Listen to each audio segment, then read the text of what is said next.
brought to you by ITIL.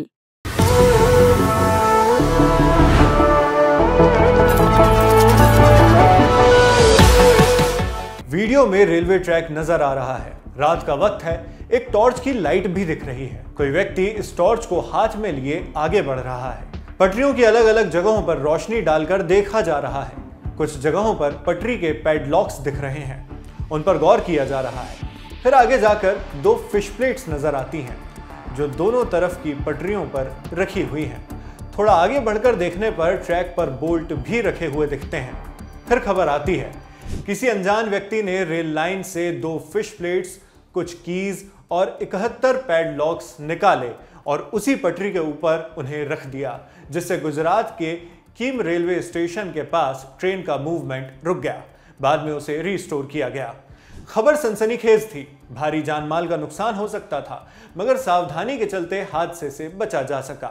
सावधानी का श्रेय गया रेल कर्मी सुभाष पोद्दार, मनीष मिस्त्री और शुभम जायसवाल को। खास तौर पर सुभाष पोद्दार को, जिनकी सतर्कता के चलते इतना बड़ा हादसा होने से टल गया। इन रेल कर्मचारियों को पुरस्कार मिलने का और उनके प्रमोशन लेटर छपने का इंतजार था, मगर इसके साथ ही यह भी जानना जरूरी था कि पटरी पर यह साजिश को किया किसने। कौन पटरियों पर इस तरह की चीजें डालकर ट्रेनों को ट्रैक से उतारना चाहता था? जवाब खोजने के लिए जांच बैठाई गई। जांच की रफ्तार भी काफी तेज थी। पटरी का वीडियो 21 सितंबर को आया था और जांच रिपोर्ट आ गई महज 2 दिनों के अंदर 23 सितंबर को। रिपोर्ट का जल्दी आना इसलिए भी अहम था क्योंकि घटना का वीडियो सोशल मीडिया पर जमकर वायरल हो चुका था। लोग उस पर टिप्पणियां कर रहे थे और तरह तरह के सवाल उठा रहे थे, जिनमें से कुछ ऐसे भी थे जो एक मुस्लिम समुदाय पर निशाना साध रहे थे। मगर जब जांच रिपोर्ट आई तो सारी थ्योरीज धरी की धरी रह गई। सूरत ग्रामीण पुलिस ने अपनी जांच में पाया कि घटना को सबसे पहले देखने वाला और उसे फ्लैग करने वाला रेलवे कर्मचारी सुभाष पोद्दार ही मुख्य आरोपी है। इंडिया टुडे के पत्रकार संजय सिंह राठौड़ की रिपोर्ट के मुताबिक उसने प्रमोशन पाने के लिए ही ये पूरी प्लानिंग की थी। उसने खुद ही पैडलॉक निकाले थे। एनआईए को भी सबसे पहले सुभाष पर ही शक हुआ था। शक होना लाजमी भी था। क्यों? इसकी एक बड़ी वजह है, क्योंकि जब पटरियों पर फिश प्लेट्स और पैडलॉक्स रखे होने की खबर सामने आई, उसके ठीक पहले 3 ट्रेनें उसी ट्रैक से गुजरी थी, मगर तीनों में से किसी भी ट्रेन के लोको पायलट ने कोई भी संदिग्ध चीज नहीं देखी। वीडियो आने के बाद पटरी के आसपास कोई फुटप्रिंट या अन्य संदिग्ध चीज भी नहीं पाई गई। सबसे बड़ी बात तो यह थी कि इतने कम वक्त में कोई आम आदमी इतनी जल्दी 71 पैडलॉक्स निकालकर पटरी पर नहीं रख सकता था।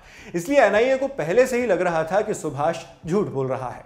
बल्कि इस पूरी साजिश के पीछे भी एनआईए को पहला शक सुभाष पर ही हुआ था। सुभाष के अलावा उसके 2 और साथी भी आरोपी बनाए गए हैं, जिन्हें कथित रूप से सम्मान, प्रसिद्धि और प्रमोशन की चाह थी। अब उन्हें गिरफ्तार किया गया है। इनमें 39 साल के मुख्य आरोपी सुभाष पोद्दार के अलावा मनीष मिस्त्री और शुभम जायसवाल भी हैं। इंटेरोगेशन में पुलिस को आरोपियों ने बताया कि इस तरह एक्सीडेंट टालने पर पुरस्कार दिया जाता है, साथ ही प्रमोशन भी मिलता है। इसलिए पुलिस के मुताबिक इन्हीं 3 लोगों ने पैडलॉक और फिश प्लेट हटाने की साजिश रची थी। घटना की ज्यादा जानकारी दी सूरत रूरल पुलिस के एसपी हितेश जॉयशर ने। 16 जितनी कूल टीमें पुलिस ने बनाई थी। 150 से ज्यादा पुलिस ऑफिसर और पुलिसमैन ने 5 किलोमीटर का एरिया लगातार 2 दिन तक सर्च किया था। ड्रोन का भी इसमें पुलिस ने यूज किया था। आसपास रहने वाले लोग, ट्रैक पर से आने जाने वाले लोग, ट्रैक पर नौकरी करने वाले लोग, उस समय कौन कौन सी ट्रेन थी, उसमें ट्रेन का जो है वो कौन चला रहा था, उन सब की डिटेल्स सबको पूछना, कैसे ये वारदात हुई थी, ये सारी चीजें पुलिस ने की हैं। और इस बीच एनआईए और गुजरात एटीएस की टीम और अन्य एजेंसियों की टीम भी उनके मैंडेट के हिसाब से अपना इन्वेस्टिगेशन में जुड़ गई। अब पुलिस को पता चला कि ट्रैक पे काम करने वाले सुभाष, मनीष और शुभम 3 लोग थे। सुभाष 9 साल से यहाँ काम कर रहे हैं, मनीष 1.5 साल से और शुभम जो है वो पिछले कुछ दिनों से यहाँ पे ट्रैक पे काम कर रहे हैं। और उस रात उनकी ट्रैक मेंटेनेंस की और पेट्रोलिंग की ड्यूटी वहां पे लगी हुई थी। जो वीडियो बना के रिपोर्टिंग में भेजा गया था कि जिसमें फिश पैडल और पैडलॉक निकाले गए हैं, वो वीडियो सुभाष ने डिलीट कर दिया था अपने मोबाइल पे। ऐसी बात पुलिस को पता चली और पुलिस ने उसके रिसाइकल बिन से ये वीडियो रिकवर किया। तो वीडियो का टाइमिंग 4:57 और 56 सेकंड जितना आ रहा था। जो फरियाद है उसकी कंटेंट से मैं मैच नहीं कर रहा था। इस बीच मनीष के मोबाइल से भी उसी की रिसाइकल बिन से डिलीट किए हुए 3 और फोटो पुलिस को मिलते हैं, जिनका टाइमिंग भी 2:56, 57, 3:14 अर्ली मॉर्निंग का है। तो ये कॉन्ट्राडिक्शन ध्यान पे आते ही पुलिस ने इंटेंस पूछपरछ करके सुभाष, मनीष और शुभम तीनों ने कन्फेस किया कि प्रसिद्धि के लिए और इनाम के लिए तथा जो नाइट पेट्रोलिंग चल रही है वो अभी बंद होने वाली है, तो वो थोड़ा नाइट पेट्रोलिंग ज्यादा चले ताकि इनको डे का ऑफ भी मिल पाए। इन 2 मोटिव के चलते इन्होंने ही खुद ये पैडलॉक और ये फिश प्लेट निकाला और फिर वापस लगाने के लिए 5:20 के बाद उन्होंने रिपोर्ट किया था।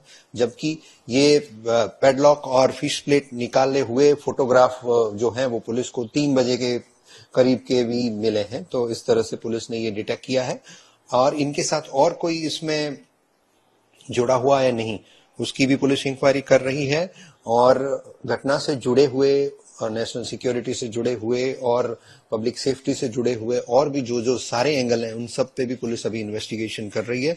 इन तीनों को अरेस्ट करके पुलिस रिमांड लेके पूरा घटना का रिकंस्ट्रक्शन करके आगे की कार्रवाई करेगी।